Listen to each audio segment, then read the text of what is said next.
안녕하세요. 태국 파타야에서 거주하고 있는 베지터라고 합니다. 깍두기를 담그기 위해서 물을 시장에서 구매해 왔고요. 감자칼이라고 하죠. 저 채칼을 이용해서 무의 껍질을 까고 있습니다. 우선 저 같은 경우에는 좀 귀찮음이 있다 보니까 무 손실이 조금 있더라도 조금 힘으로 많이 깎아내리고 있는데요. 일단 제가 남자다 보니까 조금 대충 하는 성격이 있긴 합니다. 일단 무 같은 경우에도 손질 부분에 있어서는 시간적으로 깍두기 만드는 데 있어서 제일 많이 소요되는 부분이기도 하고요. 물을 한번 씻어낸 다음에 흙을 대충 제거하고 무 껍질을 최대한 빠르게 제거를 하려고 이렇게 진행을 했습니다. 무는 시장에서 구매하는 것이 훨씬 저렴해요. 큰 마트일지라도 무 자체가 두세 개 정도 살 금액이면 시장에서는 10개 정도를 구매할 수 있기 때문에 번거롭더라도 시장에서 이런 물건들을 구매하는 게 야채만큼은 훨씬 더 이득인 것 같습니다. 대체로 일반적인 조미료 같은 경우에는 마트에서 구매를 하시고 식자재 부분에 있어서는 웬만하면 동네 시장을 이용하시는 게 훨씬 더 저렴하세요. 자주 가다 보시면 서비스도 많이 드리고는 합니다.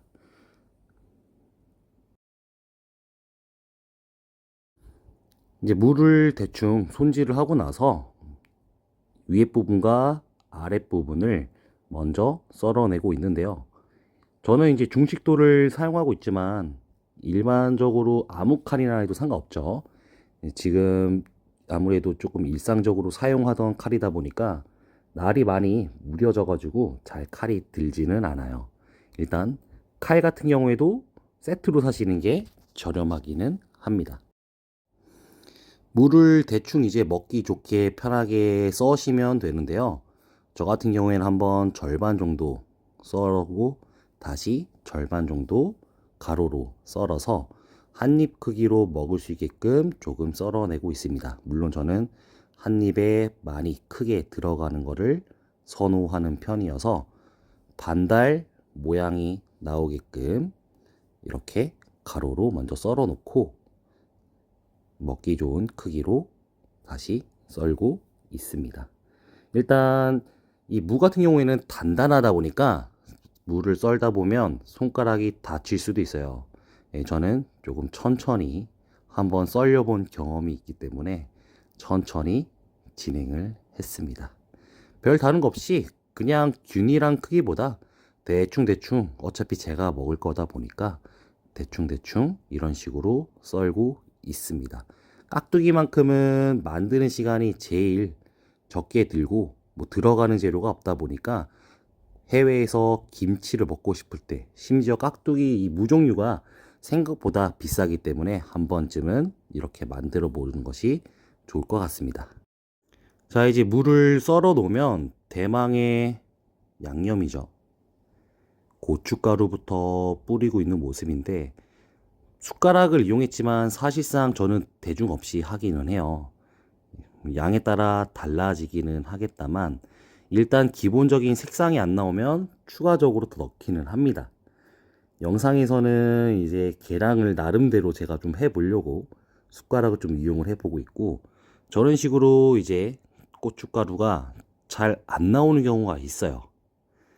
웬만하면은 최대한 저렇게 고춧가루를 조금 뽑아 보려고는 했으나 잘 나오지 않아서 제 성격대로 대충대충 일단 뚜껑부터 열어서 이미 숟가락에는 다른 소스들이 묻진 않았기 때문에 일단 숟가락을 통에 들이밀어서 나머지 고춧가루를 꺼냈습니다.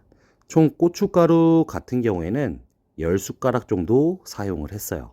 물론 정확하게 숟가락이 저런 식으로 기침도 나긴 하지만 어찌 됐든 간에 완벽하게 밥 숟가락 한 숟가락으로 정량은 아니에요. 한 번이 많이 퍼지고 한 번은 좀 조금 퍼지고 이러다 보니까 사실 고춧가루가 적은 것보다는 일단 많으면 괜찮습니다. 많다고 해서 맛이 뭐 더 텁텁해지거나 그러진 않으니까 고운 고춧가루를 이용해 주시는 게 일단 좋을 것 같고요. 단맛을 위해서 설탕이 또 안 들어갈 수가 없어요. 설탕도 6스푼 넣었습니다. 물론 제가 깍두기 양이 좀 있다 보니까 이렇게 넣었지만 보통 단맛을 좀 싫어한다. 그러면 사실 3스푼에서 4스푼만 넣어도 기본적인 맛은 나와요.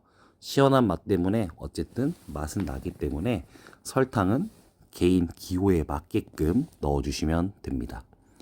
까나리 액젓을 저는 이제 좀 추가적으로 간을 소금을 따로 넣지 않고 액젓으로만 넣어서 액젓을 좀 많이 넣었는데요. 까나리 액젓 말고 멸치 액젓도 괜찮습니다. 까나리 액젓을 우선적으로 저는 선호를 하는 편이고요.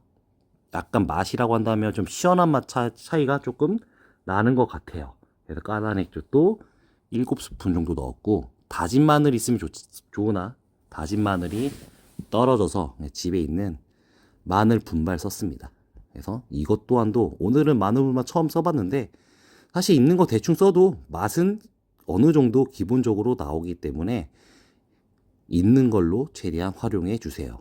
그래서 이런 식으로 양념은 끝났습니다. 자, 이제 준비해야 될 것은 비비기 전에 우리 흔히 물풀이라고 하죠. 찹쌀물을 만들어야 되는데 저는 그냥 부침가루 이런 것도 없고 그냥 밀가루 단 한 개만 있었기 때문에 밀가루 썼습니다. 밀가루의 정도의 양은 그냥 점도가 어느 정도 말 그대로 물풀이 만들어질 때까지 넣어주고요. 부족하면 밀가루 더 넣는 거고 반대로 많으면 물을 좀 더 넣어주면 되겠죠. 사실 이 정도가 조금 부족하다시피 넣어주면 좋기 때문에 물 양은 우선적으로 적게 넣어주시고 조금 많다 싶으시면 더 넣어도 괜찮습니다. 이런 식으로 물이 끓고 나면 한번 끓었을 때 불을 끄고 조금 휘저어서 점도를 좀 체크를 하고요. 이거보다 점도가 더 짙어도 괜찮고요. 너무 물처럼만 흐르지 않으면 됩니다. 점성이 어느 정도만 있게끔만 만들어 주시면 되십니다.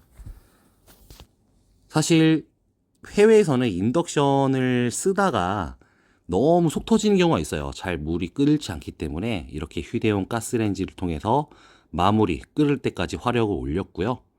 식힌 다음에 넣으면 좋지만 저는 그냥 부었습니다. 사실상 깍두기 상태가 크게 차이 나지 않아요. 이런 식으로 부은 상태로 이제 대충 어차피 제가 먹을 거니까 맛만 똑같으면 되잖아요. 보기 좋게 영상을 만들 수도 있지만 제 있는 그대로의 모습을 최대한 보여드리고자 이런 식으로 숟가락으로 휘 저었습니다. 물론 이것 또한도 제 혼자서 했었으면 사실 손으로 했을 텐데 일단 물불이 뜨거운 상태이기도 하고 먼저 숟가락으로 최대한 제 손이 뜨겁지 않기 위해서 대충 비볐습니다. 사실 이 정도 과정이면 깍두기가 크게 어렵지 않겠다 생각 드실 거예요. 그래서 혼자 거주하지 않고 만약에 집에 부모님이 같이 거주하신다면 웬만한 재료들은 무만 있으면 다 집에는 있을 거기 때문에 깍두기를 한번 만들어 보는 것도 굉장히 좋을 것 같고요. 해외 같은 경우에도 사 먹어도 사실상 맛이 만족도가 그렇게 없을 수가 있어요. 이런 식으로 만들면 정말 웬만한 우리 음식점에서 뭐 국밥을 파는 집이라든지 해장국 집이라든지 이런 데서 파는 그 시원한 깍두기 맛이 잘 납니다. 그래서 이렇게 버무린 상태로 상온에 이틀 정도 보관해 주시고 냉장고에 넣으면 되고요. 너무 상온에 오래 두시면 뭐 3일 지나고 넣어버리면 무가 너무 물를 수 있어요. 무는 식감이 생명이기 때문에 이렇게 빛깔이 어느 정도 나올 때까지 충분히 일단 비벼 주시고 뚜껑을 닫은 상태로 보관을 해주시면 됩니다. 빛깔만 봐도 조금 그럴듯하죠. 저 같은 경우에는 오늘 충분히 빛깔이 잘 나와서 따로 더 고춧가루를 넣지는 않았지만 어쨌든 보기 좋은 게 더 맛이 좋기 때문에 부족하다고 느껴지시면 충분히 더 고춧가루를 이후에 넣고 다시 버무려 주시면 됩니다. 크게 어려울 게 없어요. 그래서 처음에 계량을 고춧가루를 조금 부족한 것 같으면 부족한 대로 나중에 추후에 넣어도 괜찮으니까 한 번에 뭔가 내가 너무 많이 넣은 것 같아 라고 느끼신다면 일단 넣지 마시고 추후에 상태를 보고 나서 넣으셔도 괜찮습니다. 지금은 뭔가 양념이 부족해 보이지만 얘가 하루 지나면 무 자체에서 물이 나오기 때문에 알아서 얘네가 소스에 잠겨요. 그 상태로 몇 번 흔들어 주시면 됩니다. 하루 지나고 나서 한 5번 정도, 10번 정도 통을 한번 흔들어 주시고 이틀 뒤에 냉장고에 넣어 주시면 되겠습니다.